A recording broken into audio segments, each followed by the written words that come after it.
सदन में दहाड़े शेर दिल अखिलेश यादव, हो गया हंगामा, दिया शानदार भाषण। देखिए इस पूरी इस रिपोर्ट। सरकार का लगातार ये 11वां बजट है। 11वें बजट के बाद भी नाउम्मीदगी दिखाई दे रही है और सरकार में है तो सरकार के लोग तो अच्छी बात करेंगे ही। न केवल नाउम्मीदगी दिखाई दे रही है बल्कि जो चेहरों पे खुशी होनी चाहिए थी सरकार बनने के बाद, वो चेहरों पे उतनी खुशी नहीं दिखाई दी।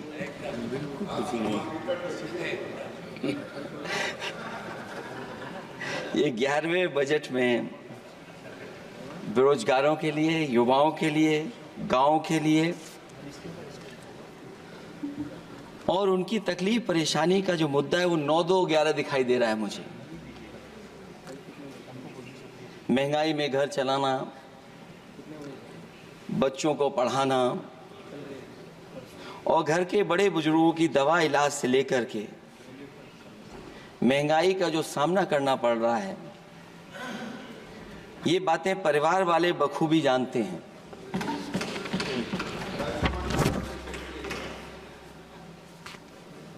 मैं जब सत्ता पक्ष के लोगों के जो आंकड़े देखता हूं और सुनता हूं, अगर इतना सब कुछ 10 साल में अच्छा हुआ है तो आप हंगर इंडेक्स में कहां खड़े हैं? अगर 10 साल बाद भी यही बात सत्ता पक्ष की तरफ से आएगी कि हम कहां खड़े हैं। आपने बड़ा सपना दिखाया make in India. Uttar Pradesh जैसे बड़े स्टेट से सबसे ज्यादा लोकसभा के सांसद चुने जाते हैं। हमें कोई बहुत बड़ा प्रोजेक्ट नहीं मिला, कोई बड़ा प्रोजेक्ट नहीं मिला। प्रधानमंत्री जी मिले हमें। और अगर कोई सभापति महोदय कोई बड़ा प्रोजेक्ट मिला हो 10 साल में, कोई आईआईएम मिला हो, कोई आईआईटी मिली हो और जो ट्रिपल आईटी किसी समय पर उत्तर प्रदेश को मिली थी, क्या उसमें क्या सहयोग सरकार की तरफ से हुआ है? न केवल ये संस्थाएं बल्कि गवर्नमेंट जो एजुकेशन की इंस्टीट्यूशंस हैं वो सेंट्रल की तरफ से कौन सी नई आ गई? मेडिकल के क्षेत्र में कोई बड़ा संस्था आई हो? जो 2 एम्स आए हैं, मुझे याद है कि रायबरेली का एम्स भी समाजवादी सरकार में जमीन दी गई, उसके परिणाम है कि वह एम्स बन गया। गोरखपुर में भी जो एम्स आया,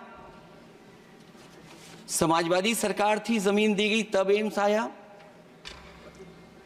और जो एम्स आ भी गए हैं अगर वहां 2, क्या उनमें पर्याप्त इलाज मिल पा रहा है? केवल यही नहीं, मेक इन इंडिया सपना तो ये दिखाया गया था कि अगर प्राइवेटाइजेशन हो जाएगा तो नौकरियां मिल जाएंगी। कुछ हद तक तो बहुत सी चीजें प्राइवेटाइज हो गईं, लेकिन नौकरियां कम होती चली गईं। और जो सबसे बड़ा सवाल है, जो पीड़ित परिवार के लोगों को जो हक और सम्मान मिलता है, क्या ये सरकार वो दे पा रही है? टैक्स कलेक्शन में सपना दिखा रहे हैं कि हम यहां पहुंच गए हैं। आखिरकार एक्सपोर्ट क्यों कम होता चला जा रहा है? और हम जो ट्रेड डेफिसिट है उसको कैसे खत्म करेंगे?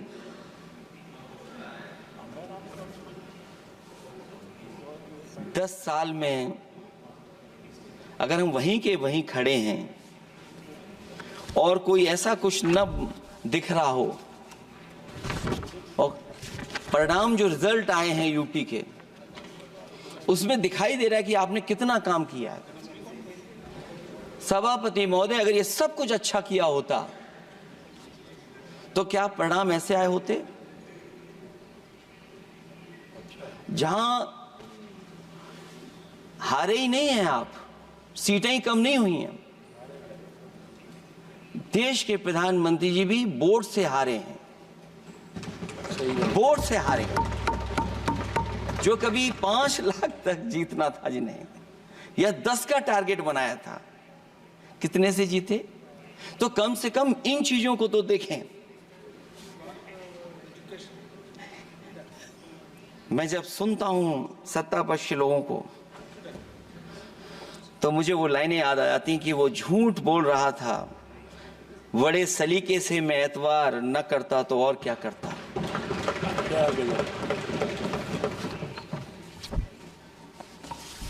मुझे याद है कि देश के प्रधानमंत्री जी ने जनकपुर में एक झंडा दिखाया था और उस बस में 35 लोग बैठ करके अयोध्या आए थे। सभापति महोदय, उस समय भी मैंने मांग की थी कि जहां से जनकपुर से यात्रा शुरू हो रही है और अयोध्या तक बस से लोग आएंगे तो पता नहीं कितने घंटों में आएंगे। मैंने मांग की थी कि वहां से लेकर के अयोध्या तक एक्सप्रेसवे बनना चाहिए कि कम से कम जो जनकपुर से आए और अयोध्या दर्शन करने आ रहे हैं और बस से आ रहे हैं, कम से कम उनकी तकलीफ परेशानी तो कम होती। जो आप कहते हैं कि एफडीआई बहुत आया है, मैं अभी सुन रहा था, कहा कि टेलीफोन बनने लगे। टेलीफोन बन नहीं रहे हैं, मोबाइल बन नहीं रहे हैं। वो समाजवादी पार्टी के समय पर नोएडा में जो इंडस्ट्रियल पॉलिसी थी, इलेक्ट्रॉनिक पॉलिसी थी, उसके तहत आई थी। वो इंडस्ट्री जितनी आई है उस समय उस पॉलिसी के तहत आई और बन नहीं रहा है, मेक इन इंडिया नहीं हो रहा है। लेकिन जमीन किसने दी है? जमीन किसने दी थी उन लोगों को? बिना जमीन पर हवा में बना दो तो मैं आपका धन्यवाद दूंगा। उस पॉलिसी के तहत वो झूठ बोल रहा था बड़े सलीके से। आप कह रहे हैं कि एफडीआई लाए हैं हम लोग। एफडीआई, अगर पूरे देश का हम एफडीआई देखें तो उत्तर प्रदेश को कितना एफडीआई मिला है? सभापति महोदय, अगर 1% से ज्यादा भी एफडीआई उत्तर प्रदेश को मिला हो तो बताइएगा आप। जो प्रोजेक्ट डिले हो रहे हैं, जिसकी वजह से कॉस्ट ओवररन हो रही है, उसका जिम्मेदार सभापति महोदय कौन है? डबल इंजन की सरकार है। लखनऊ में भी सरकार आपकी है, दिल्ली में भी सरकार आपकी है। आखिरकार ऐसा क्यों हो रहा है? और आज ही जब सदन में सभापति महोदय हम लोग आए हैं तो एक और रेल एक्सीडेंट की खबर सुनी है। जब से ये सरकार आई है, रेल एक्सीडेंट्स और पेपर लीक में कंपटीशन चल रहा है कि कौन आगे जाएगा।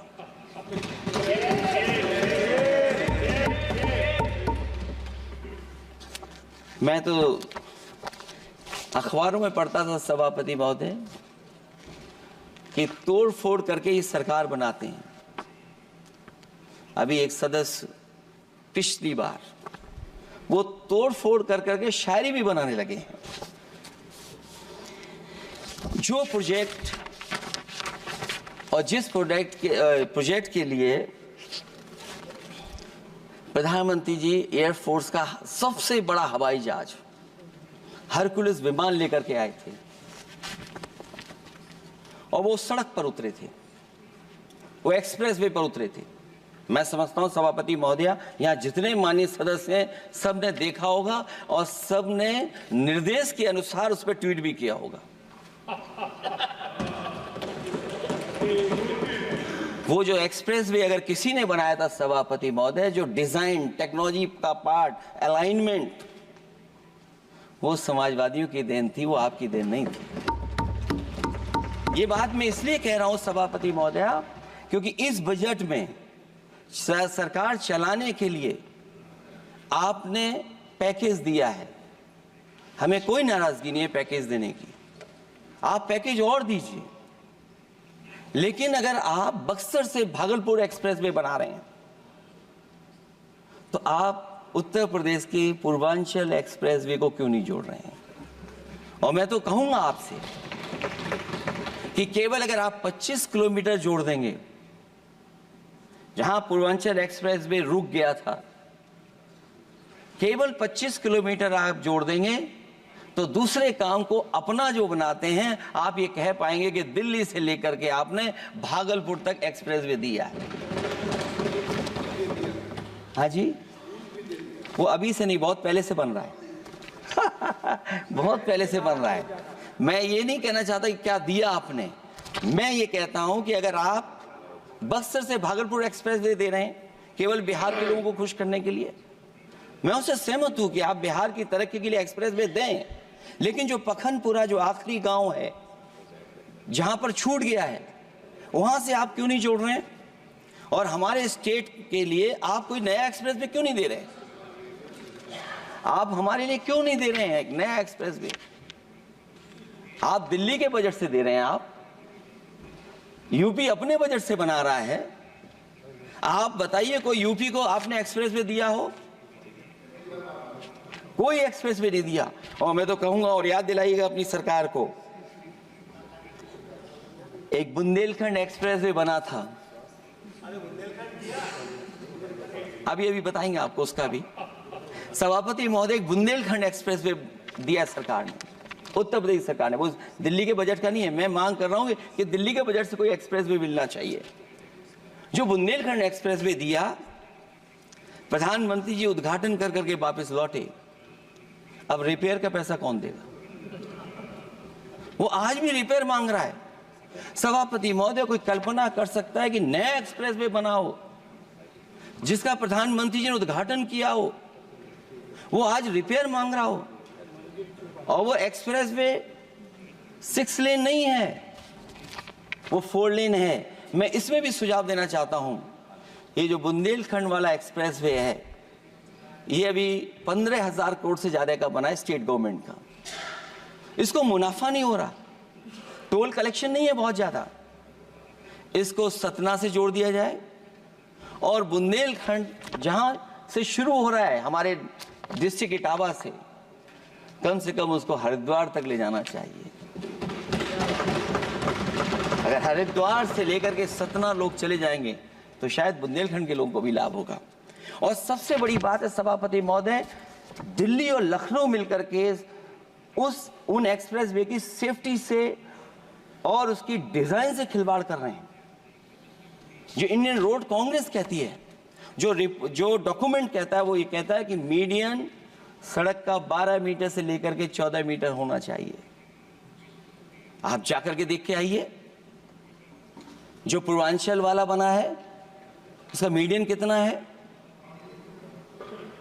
क्या भविष्य में आपने चलने वालों की सेफ्टी के साथ खिलवाड़ की है कि नहीं की है? ये आपको विचार करना पड़ेगा। जिस समय लद्दाख और चीन को लेकर के सवाल उठा था सभापति महोदय, उस समय पॉलिटिकल पार्टी से सुझाव मांगे गए थे और सुझाव ये मांगे गए थे कि आप क्या सुझाव देना चाहते हैं। तो उस समय जो सुझाव समाजवादी पार्टी ने दिया था, वो सुझाव ये था कि लिपू लेक से लेकर के आपके ग्वालियर तक 6 लेन हाईवे बनना चाहिए। कभी जरूरत पड़ने पर सीमाओं पर हमारी फौज का आना जाना जल्दी हो जाए।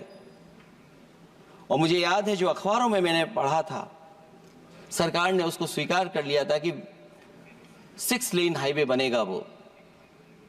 लेकिन जब टेंडर की बात आई तो सुनने में आया कि वो 4 लेन बनने जा रहा है।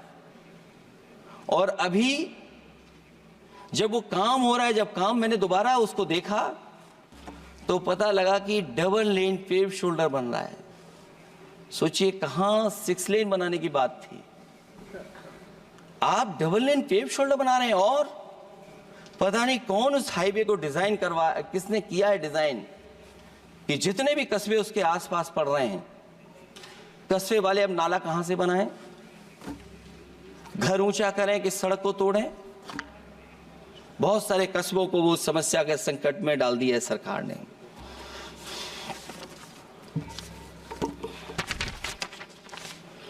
जो सरकार मंचों से ये कहती थी कि हम किसानों की आय दोगुनी कर देंगे, आज तो 11 साल हो गए सरकार को। किसान की आय दोगुनी हो गई क्या सरकार बताए? और अभी मैं बहुत सारे माननीय सदस्यों को जब सुनता हूं तो वो कहते हैं कि हम एमएसपी दे रहे हैं। अगर आप एमएसपी दे रहे हैं तो उसकी कानूनी गारंटी क्यों नहीं दे रहे हैं आप कानूनी गारंटी दीजिए। और फिर कई बार सुनने को मिलता है कि हॉर्टिकल्चर क्रॉप्स के लिए आप क्या कर रहे हैं, उसके एमएसपी की कब तैयारी करेंगे आप? और फिर आय दोगुनी में आप कितना देंगे किसान को? जो पिछले बार बजट में कहा गया था कि एग्रीकल्चर इंफ्रास्ट्रक्चर के लिए 1 लाख करोड़ देश को मिलेगा। अगर 1 लाख करोड़ देश को मिला होगा एग्रीकल्चर इंफ्रास्ट्रक्चर को, तो कम से कम यूपी का शेयर कुछ तो रहा होगा। सभापति महोदय, सरकार ने अगर एक भी मंडी बनाई हो तो बता दें। हाँ, ये अलग बात है कि अगर आप कोई चीज सुधारने के लिए कोई परिवर्तन कर रहे हैं, स्टोरेज के लिए किसी को पहले ही बता दे रहे हैं, वो बात अलग है। लेकिन किसान कहां जाएगा जहां उसको रेट मिलेगी? और फिर ये इस बजट में कहा जा रहा है कि हम 109 high yielding and climate resilient varieties लाएंगे। तो सभापति महोदय, हम अपने माननीय मंत्री से कहेंगे कि वो ग्लोबल वार्मिंग के लिए जो आप काम पिछले कितने वर्षों से कर रहे हैं, क्या हुआ उस ग्लोबल वार्मिंग का? COP21 में भी आप हुआ है, G20 में भी आपने आश्वासन दिया और कुछ नहीं किया। तो आपको क्या लाना पड़ रहा है? 109 high yielding and climate resilient varieties. आप मुझे बताओ किसान पर कब तक पहुंचाओगे आप? और उसको पहुंचाने के लिए आपके पास क्या इंतजाम है? और फिर दूसरे पैराग्राफ में फिर बदल जाते हैं आप। अभी आप बात कर रहे हैं रेजिलेंट वैरायटीज की और फिर आप कह रहे हैं कि हम नेचुरल फार्मिंग को बढ़ावा देंगे। सभापति महोदय, इस सरकार बताए कि रेजिलेंट क्रॉप सीड्स कब तक पहुंचा देंगे, उससे लाभ किसानों को कैसे मिलेगा? और फिर नेचुरल फार्मिंग जो अभी भी कर रहा है किसान कई जगह पर, उसके लिए क्या अलग से पैकेज है आपके पास बजट में? आपने तो केवल सभापति महोदय एक चीज सीखी है पार्ले जी बिस्किट से, महंगाई और मुनाफा। इस सरकार ने 10 साल में डीएपी की बोरी को, खाद की बोरी को छोटा कर दिया। इससे और ज्यादा छोटा मत करना आप। और आपने डीएपी, जब किसान डीएपी लेने गया तो सरकार ने कहा कि बिना नैनो यूरिया के आप नहीं मिलेगा आपको। मैं सरकार से जानना चाहता हूं कि नैनो यूरिया से क्या लाभ पहुंचा है किसानों को, ये बताइए। नैनो यूरिया से क्या लाभ पहुंचा है सरकार बताए।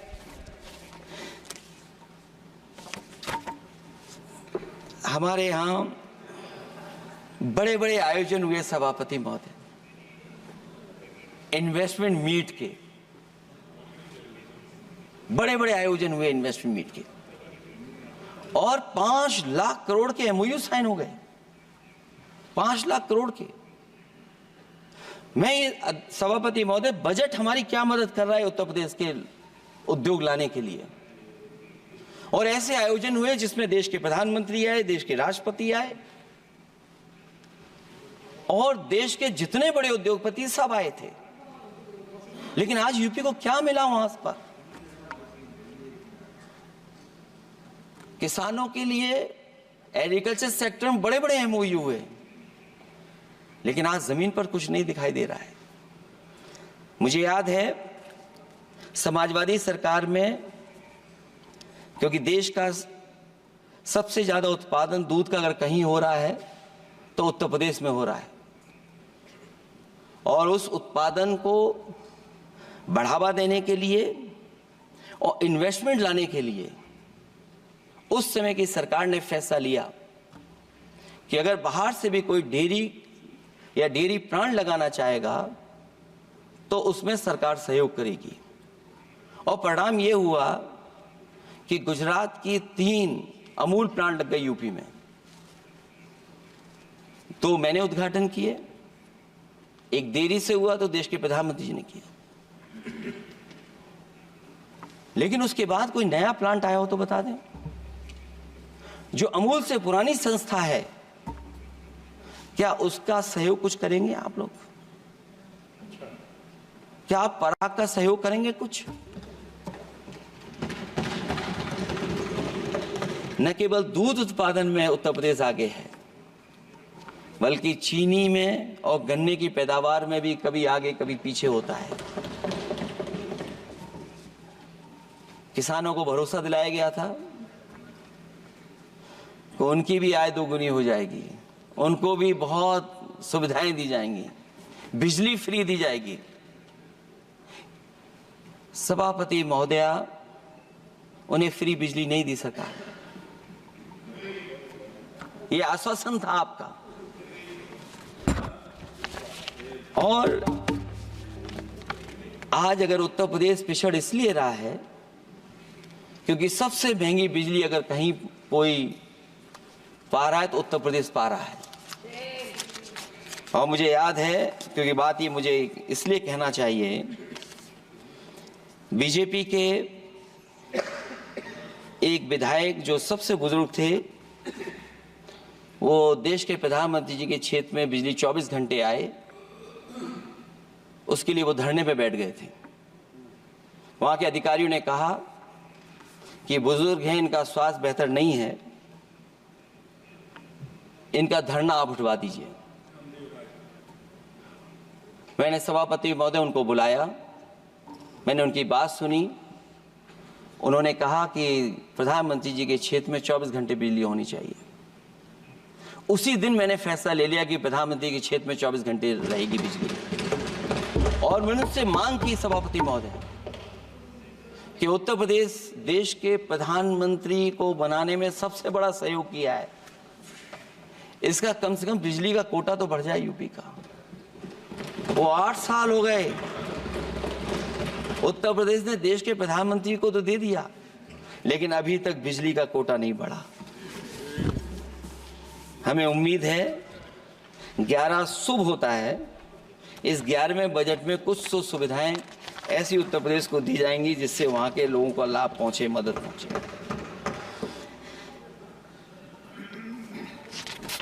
जहां किसान आत्महत्या कर रहा है, और पिछले 10 साल में सरकार जानती होगी कि कितने किसानों ने आत्महत्या की है, लाखों लाख किसान आत्महत्या कर चुके हैं। जहां किसान तकलीफ और परेशानी में है, वहीं सबसे ज्यादा अगर संकट किसी चीज पर आया तो वो नौकरी पर आया है, रोजगार पे आया है। जब सरकार का बजट मैं पढ़ता हूं तो जो स्कीम्स लाई जा रही हैं उसमें, क्या ये स्कीम नौजवान को पक्की नौकरी दिलाएगी? क्या इन स्कीम से 5,000 रुपए देकर के आप नौजवान का भविष्य बनाना चाहते हैं? आप क्या दे रहे हैं आप? और मुझे तो ये लगता है कि जो वर्क फोर्स आप बना रहे हैं ट्रेनिंग देकर के सरकार के पैसे से, अंतोगत्वा इनको भी एक्सप्लॉइट वही लोग करेंगे, उद्योगपति। आखिरकार जब इतनी टेक्निकल, इतनी ट्रेंड फोर्स होगी, तो आप ये मुझे बताइए कि उसके भविष्य क्या होगा। अगर इतने बड़े पैमाने पे आप ट्रेनिंग करा रहे हो, सरकार का बजट उसमें खर्च हो रहा है, तो सभापति महोदय उनका भविष्य क्या होगा? 5 साल के बाद। और जो अग्निवीर वाली नौकरी है, सभापति महोदया, कोई भी नौजवान जो फौज के लिए तैयारी करता है वो कभी स्वीकार नहीं कर सकता। जब पहली बार ये स्कीम आई थी अग्निवीर, उस समय बड़े बड़े उद्योगपतियों से ट्वीट कराया गया था कि अग्निवीर से अच्छी कोई योजना नहीं है, इनको हम नौकरी दे देंगे, हम अपने यहां रख लेंगे। और शायद सरकार में बैठे लोगों को यह बात याद होगी क्योंकि सरकार खुद स्वीकार करती है स्कीम ठीक नहीं है, तभी वो अपनी अपनी सरकारों से कह रहे हैं कि अग्निवीर वाले जो लौट करके आएंगे उन्हें कोटा दीजिए, आप नौकरी दीजिए।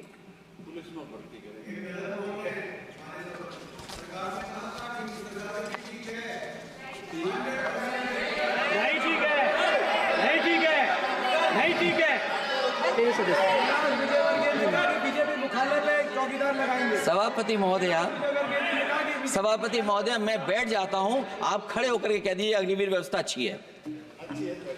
मैं इस सभा में खड़े होकर कहता हूं, उस राज्य से तो हिमाचल प्रदेश से जिसने पहला परमवीर चक्र विजेता मेजर सोमनाथ शर्मा दिए, कारगिल के युद्ध में सबसे ज्यादा शहीद होने वाले हिमाचल प्रदेश के वीर नौजवान थे। 4 परमवीर चक्र विजेता हुए, उसमें से 2 कैप्टन विक्रम बत्रा और सूबेदार संजय कुमार हिमाचल प्रदेश से हुए। और मैं कहता हूं, जी हां, जो लंबे समय से मांग थी 1 रैंक 1 पेंशन की किसी सरकार ने पूरी नहीं की, वो नरेंद्र मोदी जी की सरकार ने यहां पर पूरी की है। और मैं एक बात और कहता हूं, अखिलेश यादव जी सुन ले, अग्निवीर में 100% एम्प्लॉयमेंट की गारंटी है और रहेगी। माननीय सदस्य साहब अपनी बात। सभापति महोदय, जो मैंने बहुत छोटा सवाल पूछा था, मैं दूसरी बात कहता हूं, अगर ये जो बात आप कह रहे हो, तो आपको जरूरत क्यों पड़ रही कि आपको उत्तर प्रदेश में और प्रदेशों में कोटा देना पड़ रहा है 10%? सभापति महोदय, बैठिए। सभापति महोदय, जहां तक परमवीर, रुक जाइए।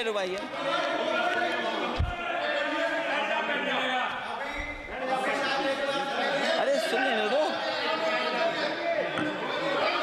माननीय सदस्य आप अपनी सभापति महोदय, चैल जानते हैं आप कहाँ हैं? चैल जानते हैं आप कहाँ हैं? कभी गए हो उस मिलिट्री स्कूल में? मैं खुद मिलिट्री स्कूल का पढ़ा हूँ। और आप परमवीर चक्र की बात कर रहे हो, तो हम भी तमाम नाम गिना सकते हैं कितने परमवीर चक्र कर रही हूँ, आपस में चर्चा न करें। सभापति महोदय, ये सभापति महोदय, जी 1 मिनट से भी कम, मैं आपके सामने कहना चाहता हूं, ये तो केवल मिलिट्री स्कूल गए हैं। मैं आज भी टेरिटोरियल आर्मी के 124 रेजिमेंट में कैप्टन के रैंक पे अपनी सेवाएं दे रहा हूं। अखिलेश जी केवल ज्ञान मत बांटिए, राहुल गांधी जी के साथ बैठकर अब वहां बुलाने का झूठ बोलने की आपको आदत पड़ गई। प्लीज बैठिए, प्लीज। माननीय सदस्य से मैं आग्रह कर रही हूं, आप अपनी बजट पर चर्चा करें। सभापति महोदय, आपका समय पूरा हो गया है, मैं प्लीज कंप्लीट करिए। सभापति महोदय, मैं इसलिए नहीं कह रहा, मैं क्या बात कहना चाहता हूँ, शायद मंत्री जी नहीं रहे इसलिए तकलीफ परेशानी ज्यादा है। और आप अरे हमारा दर्द नहीं समझोगे, हम आपका दर्द चेहरे से पढ़ते हैं। अच्छा, दर्द मैं बताता हूँ। माननीय सदस्यों से मैं आग्रह कर रही हूँ, सभापति महोदय, दर्द मैं बताता हूँ। आप बजट पर चर्चा करिए, प्लीज बजट पर चर्चा करिए। दर्द मैं बताता हूँ, देखिए दर्द बात पहुंचेगी कि नहीं पहुंचेगी। सभापति महोदय, उत्तर प्रदेश से जब से हारे हैं तब से कोई नमस्कार नहीं कर रहा है। तकलीफ वो है आपको। कंप्लीट करिए। वो वीडियो हमने देखा है कि कोई किसी को नमस्कार नहीं कर रहा है, कोई किसी को देख नहीं रहा है। चलिए, धन्यवाद माननीय। और जो अपने आप को बहुत ताकतवर कहते थे आप अपने आप को, जिसने हराया उसको नहीं ये हटा पा रहे हैं। अब बात समझ में नहीं आई ना? माननीय जिसने हराया उसको नहीं हटा पा रहे। और अगर सभापति महोदय, अग्निवीर व्यवस्था समाजवादी लोग स्वीकार ही नहीं कर सकते। आप बजट पर पूरी अपनी बात रखिए। सभापति महोदय, अग्निवीर स्वीकार नहीं कर सकते। आप अपनी जब भी हम सत्ता में आएंगे, साल 2 साल, ये चलने वाली सरकार नहीं है, गिरने वाली सरकार है, याद रखना। माननीय सदस्य, और देखिए, आप क्यों नहीं समझ रहे हो? साइकिल हमारा चुनाव चिन्ह है, साइकिल ही आपको सरकार चलवा रही है। जिस दिन साइकिल हट गई, आप कहां बैठे मिलोगे? और दूसरे हमारे साथी हैं जो हमें लेकर के यहाँ लाए थे। माननीय सदस्य, मैं आग्रह कर रही हूँ, कंप्लीट करिए। सभापति महोदय, मैं 2-3 बातें कहता हूँ यूपी को लेकर के, मैं मांग करता हूँ। कंप्लीट करिए आप। सभापति महोदय, चंबल एक्सप्रेस वे बनना चाहिए, क्योंकि देश का सबसे बड़ा एक्सप्रेस वे जो 1 लाख करोड़ का बना है, वो दिल्ली मुंबई से है, और यूपी को क्यों नहीं जोड़ रहे हैं आप? गंगा को लेकर के सब चिंतित हैं। गंगा की सफाई अभी नहीं हुई है। जो बजट गया पता नहीं कहाँ चला गया, किसी को नहीं पता। जैसे पानी बहा वैसे ही बजट भी चला गया। दूसरा, क्योंकि मंत्री जी बैठे हैं, वो जानते होंगे मंत्री जी कि देश की सबसे अच्छी लाइन सफारी बनी है इटावा में, और उस लाइन सफारी को बनाने में हम लोगों को बहुत समय लगा, क्योंकि एक लाइन सफारी, एनिमल सफारी अगर बननी हो, उसको बनाने में बहुत टाइम लगता है, बहुत जगह से परमिशंस लेनी पड़ती हैं।